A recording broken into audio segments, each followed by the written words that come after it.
Picture yourself on the deck of a wooden galleon in the year 1670. The sea is endless. The stars are your only guide. Then, at dawn, a dark coastline emerges from the mist. Towering cliffs, forested ridges, a continent no chart has ever recorded. The sailors cheer. They found land. But when others return to the same coordinates, there's nothing, only empty ocean. Welcome to Lost Map Files, where impossible geographies reveal hidden histories. Tonight, the story of the lost continent that sailors swore they saw, and the cartographers who tried to make sense of it. From the 16th to the 19th century, European explorers reported countless phantom lands in the Pacific and Atlantic. Places like Terra Australis, the supposed southern continent, High Brazil, a vanishing island west of Ireland, and Sandy Island, which appeared on maps for over a century before being erased. But the most chilling are the continents.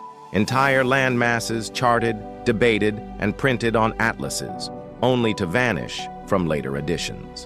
In 1598, Dutch sailors reported a massive southern land near what is now New Zealand, describing fertile valleys and mountain chains. Their sketches appeared in Ortelius's Theatrum Orbis Terrarum, one of the earliest great atlases. In 1722, French navigators described seeing a continent-sized land near Polynesia, later labeled La Terra de Davis on maps.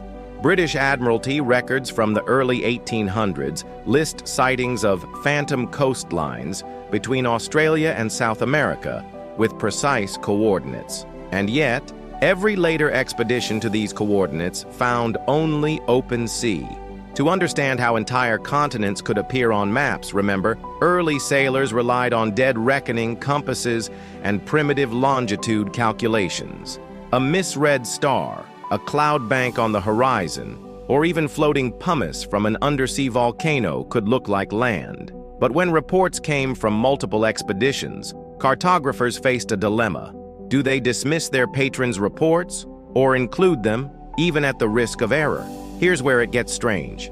Some of these continents weren't just mirages. Geological studies suggest they may correspond to sunken microcontinents, fragments of Gondwana now buried beneath the ocean.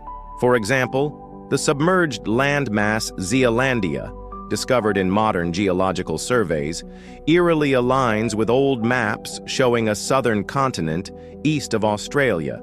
Could sailors have glimpsed volcanic islands that later collapsed? Or was there, once, a true land now swallowed by the sea? You might think we've solved these mysteries with satellites, but not entirely. Even today, anomalies remain. Sandy Island, mapped by Google until 2012, vanished when an Australian survey ship confirmed only deep water.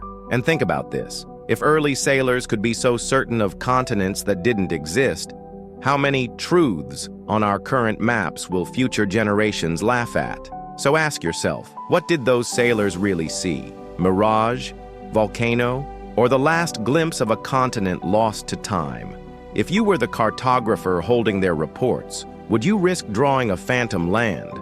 Or ignore what could have been the discovery of the century? Drop your theory in the comments. The oceans are vast, and the maps we trust are more fragile than we think.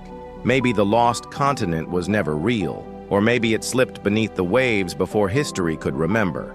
Next time on Lost Map Files, we investigate a set of charts that point not to land, but to something even stranger beneath the ocean floor. Subscribe now, and remember, maps aren't just records, they're memory, and sometimes memory deceives.